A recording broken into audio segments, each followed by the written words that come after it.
있었습니다. 성전의 가장 중요한 핵심 장소는 바로 하나님이 임재하셔서 좌정하는 언약궤가 있는 곳이고, 그것이 성전의 가장 중요한 의미이기 때문에 그 성전은 하나님의 거룩함만이 나타나도록 만들어지고 이렇게 보존되어야만 했던 거죠. 그래서 냄새나는 사람의 손이 탔던 모든 것들을 일절 금지시켜서 눈에 드러나지 않도록 구별이 만든 거예요. 그러니까 성전은 사람의 손이 탄 돌들이 전혀 보이지 않도록 향기나는 백향보로 완벽하게 쳐서 사람의 손에 냄새나는 사람의 손이 묻어진 증기가 하나도 보이지 않게 막아낸다. 우리는 여기서 굉장히 귀한 교훈 한 가지를 배울 수 있게 됩니다. 성전의 중요한 본질 가운데 하나는 바로 사람의 손이 나타나지 않습니다. 성전은 사람의 손이나 사람의 냄새가 나서는 안 되는 곳입니다. 16절에 보면 지성소란 히브리 말 그대로는 거룩함들의 거룩함 이런 말. 옛날에 히브리들은 어떤 식으로 이 장엄함을 표시했냐면 복수를 써서 뭐뭐들의 뭐뭐 얘기하게 되면 이제 많은 것들 중에 많은 것 이렇게 하면 굉장히 많은 것이다. 이런 의미로 표현하듯이 이걸 장엄의 복수라고 해요. 그러니까 하나님의 거룩함이 굉장히 크다라는 표시를 한 거죠. 지성소는 하나님의 거룩함이 굉장히 큰 상태로 유지가 되어 있는 것이에요. 그래서 성전은 계속해서 성경을 통해서 우리에게 들려주는 메시지가 뭐냐면 성경에 대한 메시지는 하나님의 거룩함이 성전에서 보존이 되고 그 보존이 되는 일은 사람의 손을 배제시키는 일이다. 그게 구별이에요. 사람의 손을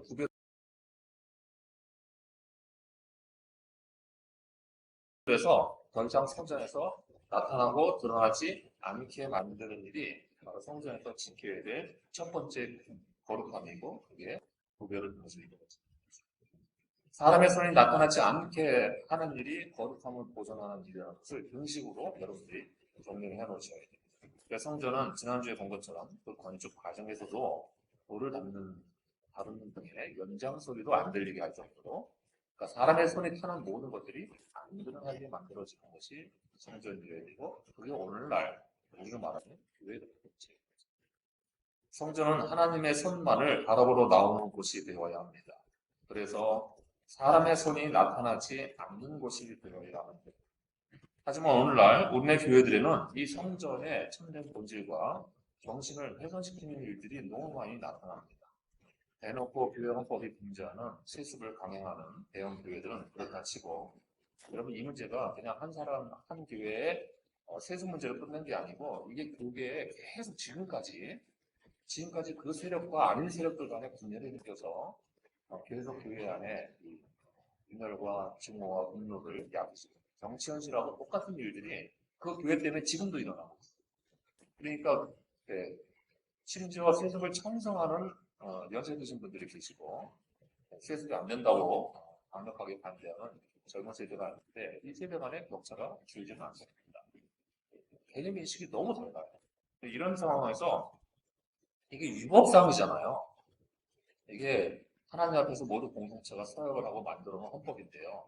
그 위법사항인데 그 위법사항에 대해서 이렇게 의견이 갈려가지고 교회 안에서 교회가 분열돼서 쪼개져 있는 그런 모습들을 보게 됩니다. 여러분 이게 너무나도 사람의 손이 나타나는 냄새나는 현장인 거잖아요. 또 그러면 여러분 큰 교회는 그렇다 치고 작은 교회는 작은 교회대로 사람의 냄새가 안 나타나요. 작은 교회는 또 사람의 냄새가 더 많이 휘둘릴 가능성이 있는 거죠. 교회가 조그마면 한 사람이 사람 냄새를 풍기기 시작하면 냄새가 어떻게 돼요? 예, 저희 아버지 모시고 있는데 저희 아버지 방에서 나는 그 변 냄새가 온 집안을 진동시키잖아요. 막을 수 있습니까? 한 사람이 변 냄새를 풍기면 못 막아요. 모두가 다 변 냄새를 맡고 살게 되는 거죠.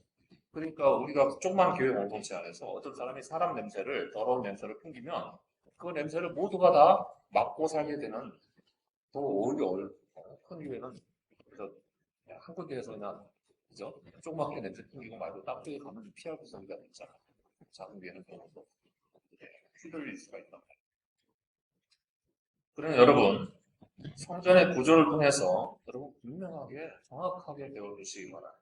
교회에서는 오직 하나님의 영광과 향기만 나타나야 그리고 사람의 더러운 냄새가 끼어들어서는 됩니다. 사람의 영광을 빙자하는 사람의 부패하고 더러운 냄새가 나서는 안 된다. 교회에서는 사람의 손과 사람의 냄새가 나타나지 않도록 해야 되는데요. 그럼 누가 해야 됩니까? 누가 냄새 안 나게 해야 돼요? 우리 모두가 다 자기에게 냄새가 나지 않는지를 항상 봐요. 그런데 여러분 냄새에 무슨 문제가 있어요? 자기 냄새에 대해서. 자기 냄새에 대해서는 공감해지는 문제가 있어요. 여러분의 코는 더 말고요. 저는 지혜입니다. 저는 개코라서 냄새에 익숙해지잖아요. 그런 코를 가지신 분이 있으면 나중에 저랑 상담도 같이 하시죠. 한번 냄새를 맡으면 조금 시간이 지나면 그 냄새에 익숙해져서 코는 더 이상 그 감각 센서를 중단을 시킵니다. 모두가 다 그러실 거예요. 한번 냄새를 깊이 맡고 계속 맡잖아요. 그럼 그 다음에는 그 냄새가 더 이상 냄새로 잘 안 느껴지게 됩니다. 약화돼요. 이게 모든 사람이 갖고 있는 생리적인 형태인데 저는 예외예요. 죽을 때까지 똑같이 그 냄새가 계속 한다는 겁니다. 감기가 걸려도 저는 개코가 유지가 돼요. 이게 무슨 얘기냐면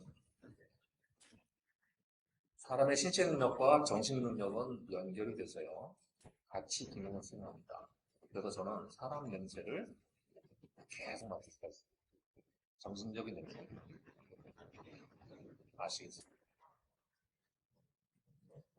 원치 않게 특별한 능력이 제한이 있어서 여러분의 냄새가 계속 나요. 저리 안 돼요. 센서가 멈추지 않고 여러분의 냄새를 풍기면 계속 냄새가 나요. 자기 냄새가 마찬가지입니다. 그런데 보통 사람은 그 코가 일정한 노출이 있으면 그 코가 감각 센서를 중단시키기 때문에 그 냄새를 잘 못 느낍니다. 그래서 자기 냄새를 잘 못 맡아요. 자기 냄새는 누가 알 수 있어요? 옆에 있는 다른 사람이 알 수 있어요. 그건 다른 사람은 굉장히 냄새가 나는데 자기는 잘 모르고 여러분 이런 상황이에요. 그래서 여러분들이 병원 훈련을 할 때 내게서 사람 냄새가 풍겨나지 않는지를 하나님이 아니라 자기의 냄새가 풍겨나지 않는지를 자기는 모르기 때문에 상대방에게 검토를 하고 모니터를 받아야 합니다. 목회자에게 받으면 제일 좋겠죠. 다른 사람들 서로 물어보면 민망하니까. 여러분 그럴 수 있어요. 그래서 우리가 잘 생각해 봐야 돼요. 우리가 하나님을 섬기고 하나님이 우리의 왕이시지 하나님이 나를 섬기고 내가 하나님 앞에 왕노릇할 입장은 아니잖아요. 우리가 그렇게 살아갈 수는 없는 거예요. 우리 신앙 구조가 그런 식으로 만들어져서는 안 되잖아요. 그럼에도 불구하고 우리는 얼마나 자기를 위한 신앙을 추구하면서 하나님 앞에서 자기 영광을 추구하고 있는지를 생각하세요. 자기의 편의와 자기의 뜻대로 하는 신앙생활도 모두 역겨운 사람 냄새만 피우는 그런 모습인 거예요. 그러니까 여러분 이게 여러분이 뭐 다른 냄새 가서 화장실 냄새 나는 걸 역겹다 그러잖아요. 네, 그러는데 이렇게 자기 편의대로 자기 멋대로 하는 자기 중심적인 부패한 냄새는 어렵다는 인식을 못하는 게 문제인 거죠. 여러분 이거는 바보란 말이에요. 바보란 말이에요. 냄새 못 맡고 콩대고 들고 다니면 바보죠. 그러니까 여러분 우리가 변인지 뭐 배수면인지 못 가리고 막 이렇게 책보다 만지고 다니고 이러고 냄새가 안 느껴지니까 그러고 다니면 그거 바보 아니에요. 그게 치내고. 그래서 자기가 자기를 위한 자기 편의적인 신앙 행태를 구가하고 있으면서 그 냄새가 안 느껴지니까 그렇게 하는 거잖아요. 그게 여러분 영적인 침해인 거죠.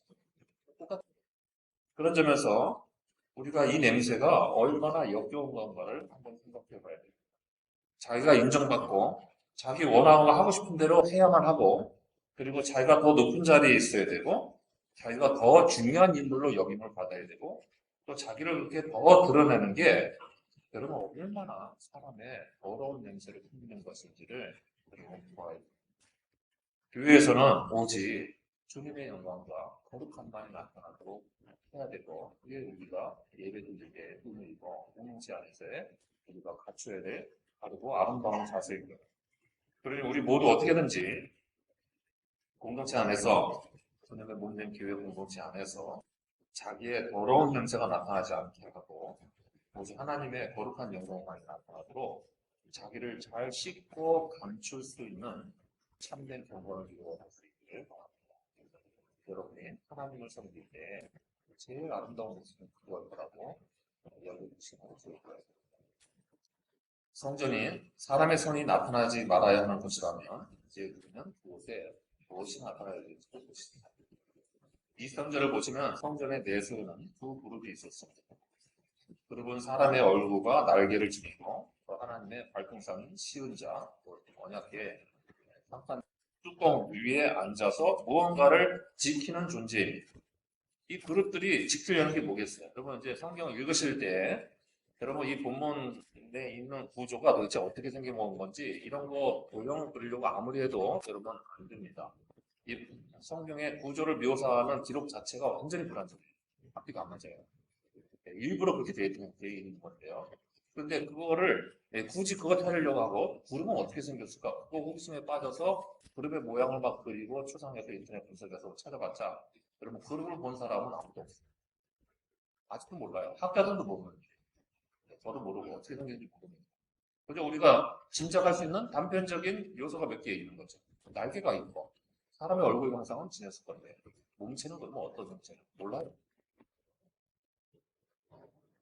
중요한 게 뭐겠어요? 성경이 들려주려고 하는 거는 그 바깥의 이미지와 그죠? 화상들이 아니라 내용과 의미입니다.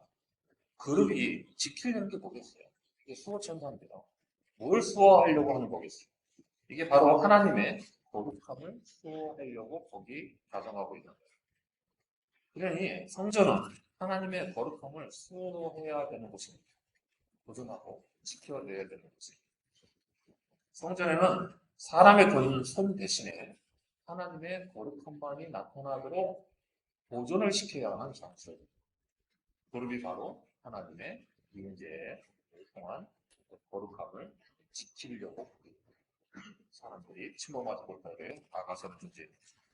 오늘날 우리도 성전에 나올 때 하나님의 거룩함을 나타내도록 보존할 의무가 있다는 점을 우리가 지난주부터 이어듣고 있는 중입니다. 그리고 사람은 또 성전에 나와야 그 거룩함을 지킬 수가 있다는 것도 우리가 들었죠. 지난주 우리가 배웠던 것은 성전에서 하나님의 거룩함을 보존해야 할 뿐만 아니라 우리 자신도 그 거룩함을 담아야 되는데 그게 예배드리는 시간에 나와서 앉아 있음을 통해서 하나님 만나서 거룩해지는 거예요. 혼자서는 못한다.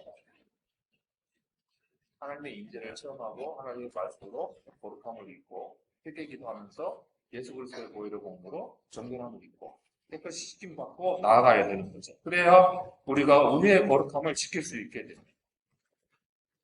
그래서 우리가 예배 시간에 참회 기도의 시간을 가지는 이유가 그렇게 되는 거죠.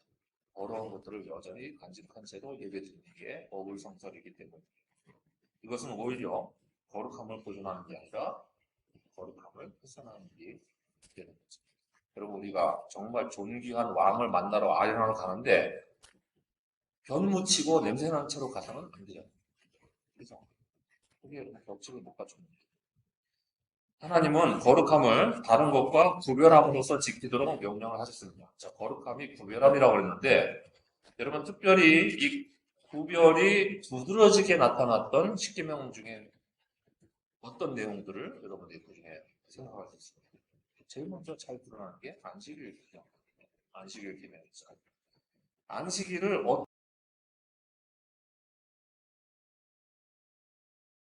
어떻게 거룩하게 지킬까요? 여러분 하나님이 명령하신 방법은 한 가지입니다. 안식일은 다른 날과 달리 세상 일을 하지 않음으로써 거룩하게 지켰습니다. 그렇게 명령을 하신 거고 그 정신은 오늘날도 변함이 없는 거죠. 그래야 구별이 됩니다. 그래서 창조시에 하나님은 일곱째 날을 거룩하게 만드셨고 그래서 그날에 안식을 하신 거예요. 그러니까 안식과 거룩, 구별 이게 똑같은 내용입니다. 이 세 개가 지키는 방법이자 정신인 거예요. 하나님이 무슨 물리적인 노동을 하시는 게 아닌데요. 하나님이 안식할 이유가 뭐가 돼요? 그런데 하나님도 안식일에 안식을 하셨다는 거예요. 하나님이 일부러 구별을 한다고 하신 거죠. 하나님이 피곤해서 쉬신 게 아니잖아요. 그걸 보면은 우리가 쉬는 게 다른 일을, 세상 일을 하지 않는 게 하나님께 자기 시간을 드리는 거죠. 따라서 하나님은 우리에게도 바로 그렇게 나머지 6일 동안 하던 세상 일을, 그죠? 주님의 날에는 하지 말고 쉬어서 그 시간을 내게로 달라. 이렇게 명령하십니다. 성전은 분명하게 하나님의 창조 질서에 따라서 운영되는 곳으로 하나님이 직접 그렇게 설계하고 정의하신 것입니다. 우리는 그런 점에서 과연 우리에게 주의를 지킴에 있어서 정말 구별되고 거룩함이 있는지를 돌아봐야 됩니다. 종종 흔히들 생각하기 쉽게 주일날 예배만 딱 드리면 그러면 다시 자기나 세상 일을 하러 바쁘게 가더라도 그래도 나는 주의를 지켰다고 생각하기가 쉽습니다. 여러분 절대로 그렇지 않습니다. 여러분 주일날 예배를 잘 드리는 게 중요한 게 아니고 예배 드린 다음에 어떻게 어떤 마인드로 보내냐가 하나님 앞에 거룩하게 주의를 지켰는지 아닌지를 구별하는 표지가 됩니다. 세상 일을 하지 않음으로써 하나님께 주의를 드리는 거예요. 그게 거룩한 거예요. 그래서 우리의 예배 복음은 주님의 날에는 세상 일과 자기 일을 쉬고 그 대신에 성도와 교회 공동체를 위해서 선한 일을 하도록 규정하고 있습니다. 이게 하나님이 받으실 만한 향기로운 제물입니다. 그렇게 해서 우리가 세상에 찌는 때가 끼는 삶을 살게 되고 있는데도 불구하고 그 찌기들을 성전에 와서 깨끗하게 씻어내서 그 거룩함을 유지하게 되는 거죠.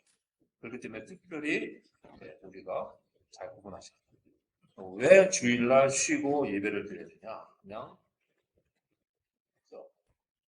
회복을 위한 시간을 가지려는 단순한 의미가 아니라 육체적인 피로를 해결하려는 시간이 아니고 세상 일을 멈춤으로써 하나님께 거룩하게 구별하는 시간을 가지려고 하는 것이라는 점을 기억을 하셔야 됩니다. 그래서 왜 예배만 하려고 그러고 얼른 가서 자기 세상 일을 하다 막 바쁘게 얼른 가버리는 사람들 있잖아요.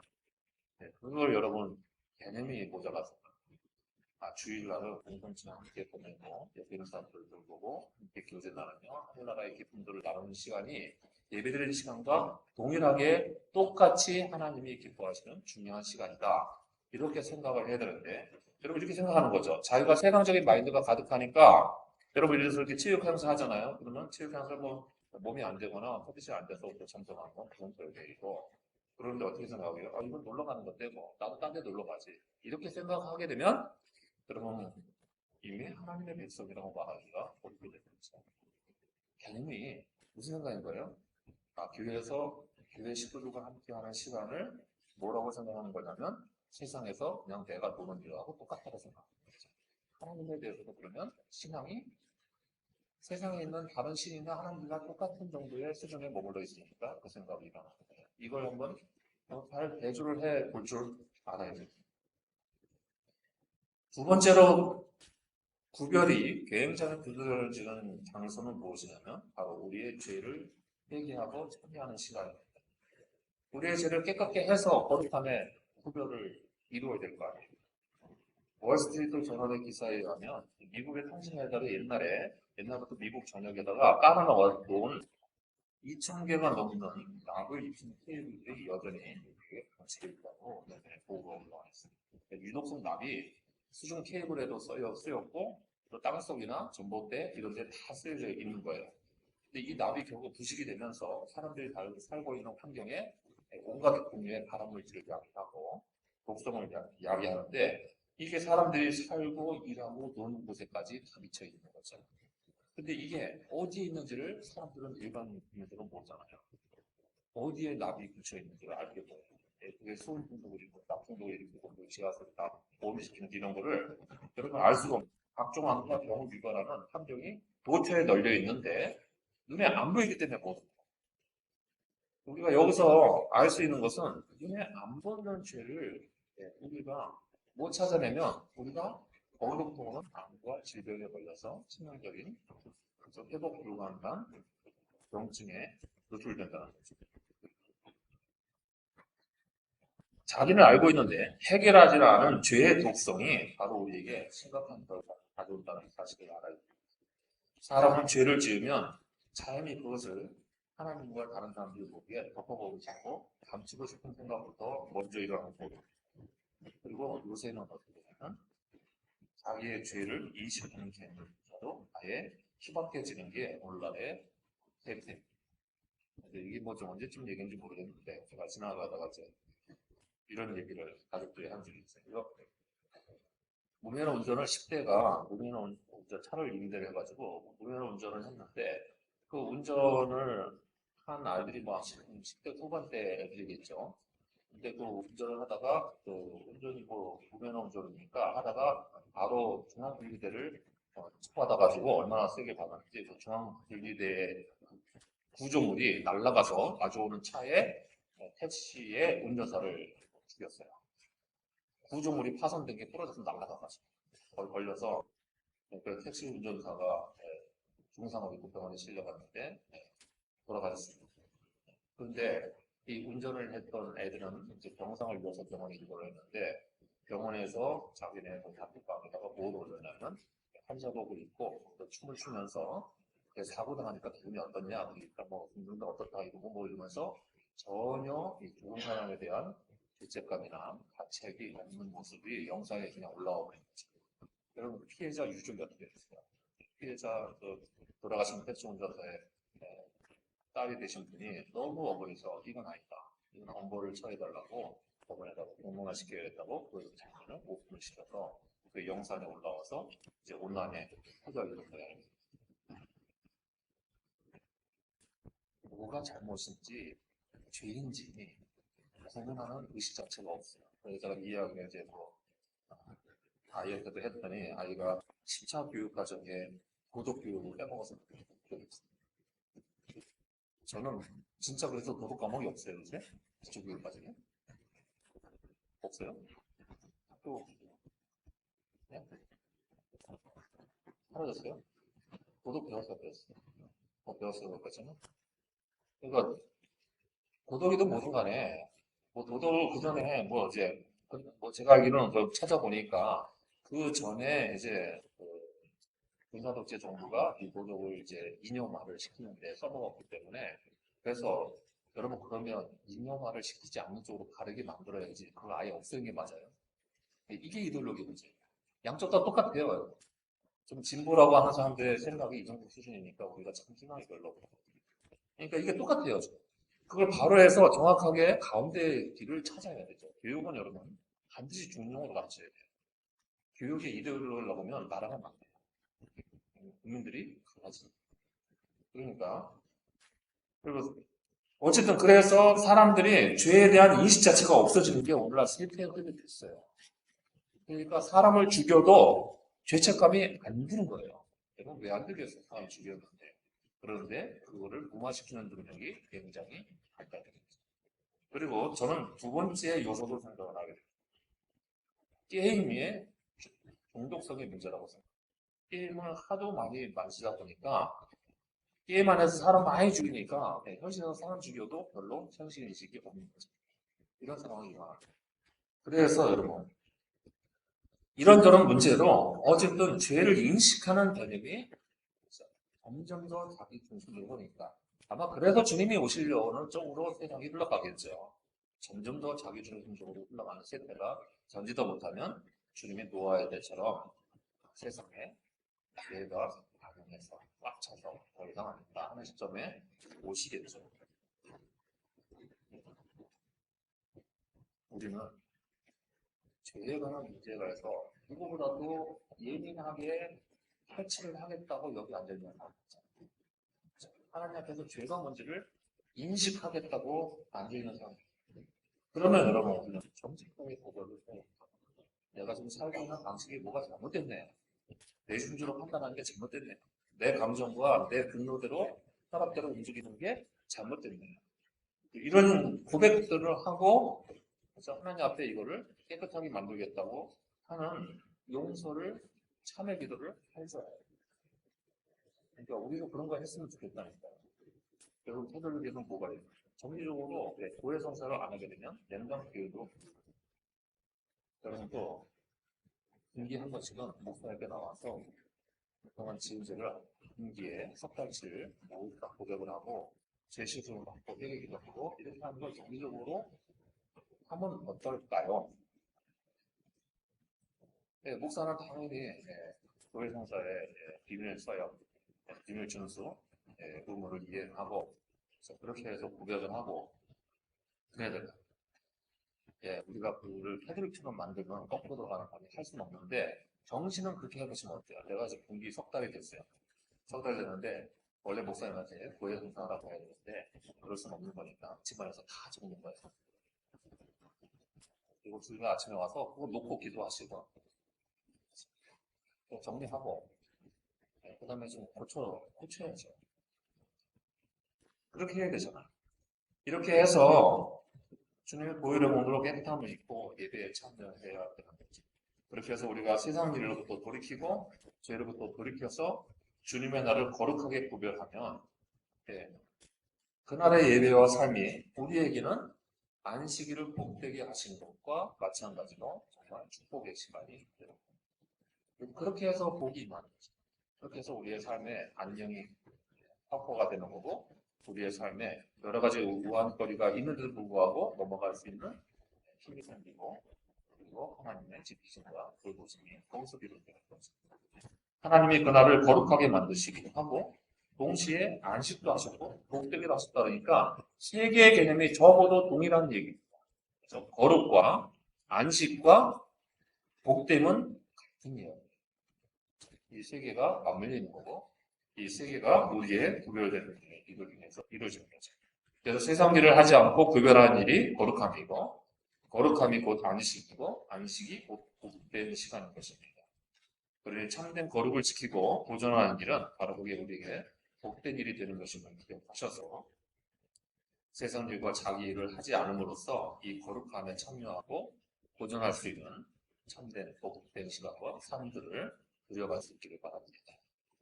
이제 성전에서 이렇게 거룩한 시간으로 하나님과 만나게 되면 그곳에서 무슨 일이 일어나는지도 보시죠. 29절 보시면 성전 안쪽 전체에는 그룹과 종려나무와 핀꽃 형상이 아로새겨져 있습니다. 이 종려나무는 에덴 동산에 있던 생명나무의 상징이고 변형입니다. 그리고 성전의 벽에는 그룹들이 또 새겨졌고 그 그룹이 지키는 안쪽에 종려와 핀꽃 형상이 있다고 그랬으니까 이게 무엇을 상징하는 것 같아요? 이것은 에덴 동산에서 생명나무를 지키는 그룹의 형상을 묘사하는 거예요. 또 이 구조의 상징은 에스겔 47장 17절 이하에 그대로 환상 가운데 하나님이 주신 내용이기도 한데 그래서 성전의 또 중요한 의미 중에 하나는 이게 생명의 원천이 담긴 곳이라 하는 것을 알 수 있는 거죠. 왜냐하면 생명의 근원이신 하나님이 거기 계시기 때문인 거죠. 그래서 에스겔서 47장에는 바로 이렇게 성전이 생명의 원천이 흘러나오는 곳으로 분명하게 예언되고 있습니다. 바로 이 점이 또한 성전이 달리 구별되는 점인 거예요. 성전은 생명의 원천을 만나는 장소이고 생명의 근원을 공급받고 이어가는 자리입니다. 성전은 바로 그래서 생명의 원천을 만나고 생명의 원천을 공급받는 자리예요. 여러분 이게 제일 중요한 의미예요. 성전이 생명의 원천을 만나는 장소라는 것은 앞서 들은 것처럼 성전의 의미와 운용 자체가 바로 창조 질서를 따라서 제정된 것이기 때문입니다.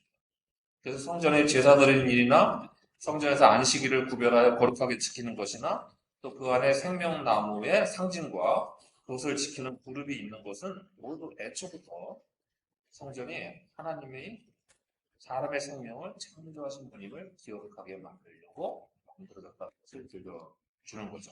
그래서 성전에 올 때마다 그거 보고 성전에 뭐가 있지? 그러면 쳐다보면서 에덴 동산에 생명나무가 있고 그것을 지키는 그룹들이 있으니 여기가 바로 생명의 원천이 있는 곳이다. 이렇게 되는 거죠. 이게 여러분 왜 중요하냐면 우리는 성전에 와서 이 생명의 원천을 만나서 이 생명의 공급을 받아야 되기 때문입니다. 그런데 창조시의 에덴 동산에서 첫 인류가 여러분 첫 인류는 죽지 않을 운명을 가지고 창조가 됐죠. 그러면 여러분 그런 생각 해본 적 있어요? 왜 첫 번째 아담과 하와는 어떻게 창조가 됐길래 안 죽었을까? 어떤 과정을 통해서 안 죽었을까요? 거기에 뭐가 있었어요? 에덴 동산에 뭐가 있었어요? 에덴 동산에 나무 두 그루만 있었죠. 생명나무랑 선악을 알게 하는 나무 두 개가 있었다. 그런데 생명나무를 먹어야 존속하는 거예요. 그러니까 에덴 동산은 생명나무를 먹으면서 계속 살게 된 거예요. 그러니까 인류가 받게 된 덕유의 행보는 뭐냐면 에덴 동산에 쫓겨나서 그룹이 생명나무를 지키고 더 이상 거기에 근접하지 못하게 되니까 생명나무를 못 먹게 돼서 죽게 되는 거예요. 그러니까 살고 죽는 거는 생명나무의 실과를 먹을 수 있느냐 없느냐에 달려 있었고 영원히 사는 것은 거기서 비롯되는 거죠. 그러는데 여러분 그게 지금 어디로 이동해 와 있냐면 성전 내부로 이동해 와 있어요. 사람이 죽을 운명에 처하게 되는데요.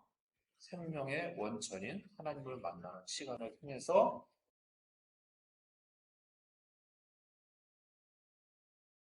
우리의 생명의 공급, 힘을 얻어서 우리의 삶을 이어갈 수 있다는 거죠. 그래서 여러분 이렇게 생각하셔야 돼요. 우리는 이렇게 생각하면 논리적으로만 해요. 실제로 물리적으로 이렇게 되는 게 아니고 우리 이렇게 생각하죠. 우리가 하나님 앞에 이제 구원을 받았으니까 하늘나라 가면 영생하게 될 거다. 여러분 그렇게 생각하죠. 어떻게 된 거냐면 여기서 성전에 나와서 계속 그 생명의 공급을 받아놓지 않으면 영생할 기회가 없습니다. 영생을 못해요. 생명나무를 따먹어야 그죠? 영생할 수 있는데 못 따먹으면 그만인 거죠. 그런 만큼 성전에 나와서 우리가 예배드리고 그리고 주일날 공동체로서 하나님의 나라를 경험하는 시간들이 왜 중요하냐? 그럼 그게 우리의 영혼을 지속시키는 힘이기 때문입니다. 그래서 우리는 항상 인간의 필연성에 대해서 언제나 각성을 유지하고 살아야 됩니다. 여러분의 기억력이 얼마나 나쁘냐면 저는 기억력이 좀 괜찮은 편이에요. 항상 그거 생각하고 살아야 돼서. 근데 여러분들은 얼마나 기억력이 안 좋다는 걸 제가 여실히 느끼냐면 여러분이 죽어가고 있다는 사실을 종종 잊어먹는 거예요.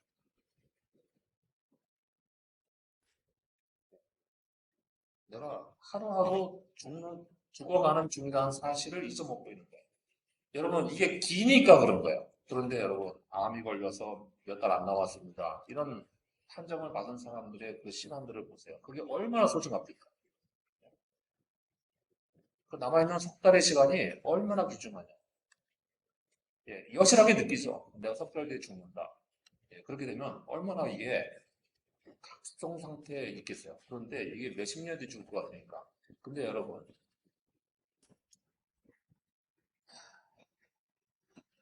우리 중에 제일 건강하신 분, 아버지 생일 건강. 제가 물어보잖아요. 몇십 년 살 것 같냐고. 근데 물어보는 게 뭔 소용이 있어요. 그죠? 오늘 나가시다가 교통사고가 날지 어떻게 하나요? 우리가 그걸 모르잖아요. 교통사고는 무슨 재수없는 사람은 오음에 씌우거나 날벼락 맞아서 일어나고 있다고 그래요? 그죠? 죄가 많아서 죄 많은 사람만 교통사고를 했습니까? 네, 저는 몇 번이나 교통사고로 죽을 뻔했기 때문에 예, 지금은 이제 많이 벗어났지만 옛날에 제가 번호는 안 보고 항상 브레이크를 밟았는데 차가 멈추지 않고 충돌해버리는 꿈이었다. 예, 으악 하면서 깨는 거죠. 그게 제 악몽이었어요. 여러분, 우리는 남아있는 시간이 얼마인지도 모르면서 그 죽어가는 시간을 쓰고 있고 하루하루 밟아가고 있다는 사실을 잊어먹습니다. 그러고 살아요. 그리고 그 죽어가는 시간이 부패의 시간을 따라가는 시간이라는 것을 잊어먹습니다. 여러분, 그렇기 때문에 어떻게 해야 돼요? 성전에 나와서 생명의 원천을 만나야만 그 생명이 유지되는 존재입니다. 여러분, 저는 이제 그 느끼는 게 뭐냐면 저만 이렇게 느끼는지 모르겠는데 아마 이제 저보다 더 연세되셨거나 저보다 신체 나이가 더 만약에 더 많으신 분들은 느끼실 거예요. 여러분 인삼, 뭐 홍삼 먹으면 효과가 느껴집니까? 저는 결과 상태예요. 아직도 먹어도 별로더라고요. 근데 비타민은 먹은 날과 안 먹은 날이 조금씩 이제 느껴지기가 시작합니다. 옛날에 비타민 먹은 한 번은 똑같았어요. 근데 지금은 비타민 먹으면 좀 나아. 뭐 운동 심하게 할 때 그게 살짝 느껴져요. 좀 차이가 난다. 이게 여러분 느껴집니다. 이 차이가 느껴져요. 그러니까 어떻게 돼요? 그래서 제가 이해가 안 됐는데 나이 드신 분들이 몸에 좋다는 걸 왜 이렇게 쫓아다니는지를 알게 돼요. 그게 심정적으로 느껴지는 거예요. 네, 그럼 어떻게 돼요? 못 드시겠습니까? 그러면 보식하면 먹겠다. 왜 그러신지 몰랐거든요. 그거 왜 먹나 보식? 못 마셔도. 네, 이랬는데 보식당이 땡기는 거예요. 이거 법으로 금지했으니까 얼마나 억울하실까요? 어쨌든 이런 거죠. 여러분 우리가 죽어간다 싶으면 여러분 어떻게 합니까? 암 환자를 주변에 항상 어떤 병원에 꾸덕거리고 있냐면 이거 몸에 좋다 저거 몸에 좋다 하면서 정말 효력이 검증되지 않은 것들을 팔아먹으려는 사람들이 주변에 항상 왔다 갔다 해요. 대체의학을 해가지고 또 여기 가면은 현대 의술을 못 고치는 것도 쉽다 이래서 또 돈 뜯어가는 사람들도 여러분 수두룩합니다. 그런데 사람들이 거기에 솔깃하죠. 내가 죽는다 싶으니까. 그러니까 뭐라도 몸에 좋은 거 먹고 또 좋은 거 있으면은 공급을 받으려고 하죠. 그런데 영혼이 죽어가고 있으니 영혼의 힘이 딸리고 있으니 우리가 영혼에 좋은 것 먹으러 가야 한다는 시간은 왜 생각하지 않아요? 사람이 앞뒤가 안 맞죠. 문제는 우리가 이렇게 부패의 시간을 따라가고 있다는 인식이 너무나도 희박하다는 점입니다. 그래서 자기가 죽어가는 존재라는 필면성을 잊어먹고 있는 사람들에게 나타나는 동반 증상이 뭐냐면 사람이 자기가 잘난 줄 알고 자기 멋대로 행하고 그리고 하나님 앞에서 범죄하는 일을 스스럼없이 하는 거죠.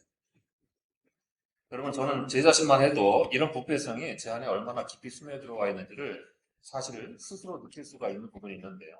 예를 들어서 어떤 점에서 내가 여기서 조금 더 나가면 이건 사고 칠 가능성이 있다라는 인식이 있어요. 그래서 브레이크가 작동을 하는 거죠. 그게 살아있어요. 그런데 항상 제가 그때마다 한 번 더 생각하는 게 뭐냐면 이 브레이크가 여기선 작동이 잘 되는데 혹시 죽어있는 브레이크는 없을까를 봐야만 되더라고요.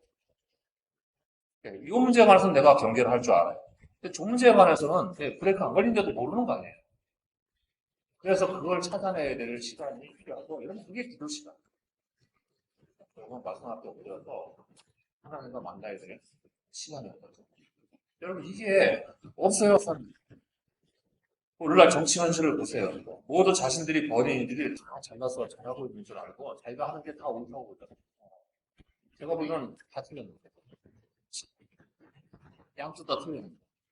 그런데 나라가 분열되고 서로 증오가 깊어지고 사회가 요동을 쳐도 자기네 입장과 표만 모을 수 있다면 아랑곳지 않지 않는 사람들이 정치인의 모습인데요. 또 거기에 보여서 누구누구 하면서 몰려다니는 사람들도 있어요. 우리나라 사람들에게 좀 제발 하지 말라고 하시는 게 사람 많은 데 가지 말라. 사람 많은데 몰려다니면서 그러지 말라. 중심 좀 잡고 분별해서 사람을 믿지 말라. 하나님만 믿고 예수 그리스도만 따라간다. 사람 믿지 말라고 하지. 그런데 여러분 거기 몰려다녀요. 여러분 자기에게 중요한 게 지금 하늘나라예요? 아니면 썩어져 같이 썩어져서 죽어 없어질 정신인데 왜 교회가 이런 문제로 분열을 하고 저는 정말 참담한 게 온다. 부끄럽고 참담한 게 여러분 한쪽에서는 누군가를 지지하고 한쪽에서는 누구를 혐오하는 발언을 합니다. 교회가 왜 이런 일을 하죠? 둘 다가 현실만한 거죠. 예초부터 태초의 인류는 하나님 앞에서 자기가 저지른 일이 사망의 결과를 가져올 것이라는 것을 분명히 듣고도요. 그리고도 죽을 일을 아무렇지 않게 생각하고 사막가에 손을 댔던 사람. 그게 우리에게 있는 유전인자예요. 우리 안에 언제든지 들어와 있고 살아서 움직이는 유전인자. 그게 부패하는 냄새죠. 죄의 삭은 분명히 사망입니다. 근데 우리는 늘 생명의 원천을 만나는 시간을 정기적으로 채우지 않으면서도 괜찮을 거라고 생각을 하는 거예요. 결국 사망의 부패를 얻게 되는데 오늘 이렇게 해서 우리가 성전에 솔로몬이 세운 성전 안에 구조들을 다 살펴보았고 우리가 다음번에는 이제 다른 솔로몬의 왕궁에 와서 보게 되는데 오늘 마감하면서 생각해야 될 정리해야 될 중요한 문제가 하나 있습니다. 솔로몬의 성전 안에 금으로 두른 금의 무게가 오늘 본문에 안 나왔지만 역대하서 3장 8절에 의하면 금으로 무려 600달러였다고 합니다. 이게 감이 오십니까? 금이 순금이 25톤 정도라고 생각합니다. 25톤. 이거 계산되시면 계산기 빨리 돌려보세요. 제가 여기 봤거든요, 스마트폰으로. 계산기 숫자 자리가 모자라서 계산 불가능해요. 자릿수가 30개가 나와요. 자릿수가 30자리가 나와요. 여러분, 솔로몬이 거둔 세금의 중수가 666달란트인데 이게 과도해서 나라를 불련시키는 원인이 될 정도의 금액이었다고 하는데 성전의 다른 돈이 600달란트였습니다. 이게 솔로몬 당시 치세는 감당할 만한 수준이었죠. 나라가 크고 강성해서 이 정도의 금을 받아도 나라 유지하는데 문제가 없었을 것입니다. 근데 문제는 그렇게 막대한 비용을 들여서 성전을 지어놓고는 그 다음에 사람들이 금으로 성전에 다 발랐습니다. 무슨 생각을 하고 있어요? 그래서 하나님께 드릴 수 있는 모든 것을 다 드렸다고 생각하겠죠. 그 다음부터 뭐가 문제가 돼요? 성전의 진짜 의미는 점점점 희박해지기 시작합니다. 항상 우리는 겉으로 화려하게 꾸미잖아요. 그러면 안쪽이 화려하게 되고요. 내실을 채우면 겉으로 그렇게 신경 안 쓰게 됩니다. 이게 여러분. 그러면 여러분, 우리는 성전의 참된 의미와 본질을 다시금 되새겨서 우리가 성전에 나와서 참되게 무엇을 해야 되는지, 또 성전의 참된 의미는 오늘날 하나님께 예배드리는 시간은 어떻게 중요히 여기고 다르게 구별해서 참여해야 되는지를 잘 정리할 수 있기를 바랍니다. 그래서 솔로몬의 성전 건축 도중에 하나님이 경고하신 대로 성전의 의미와 본질을 잃어버리는 어리석음에 빠지지 않고 참된 의미를 중히 여겨서 우리의 영혼을 살리는 일로만 우리의 시간을 지혜롭게 쓸 수 있는 우리가 되시기를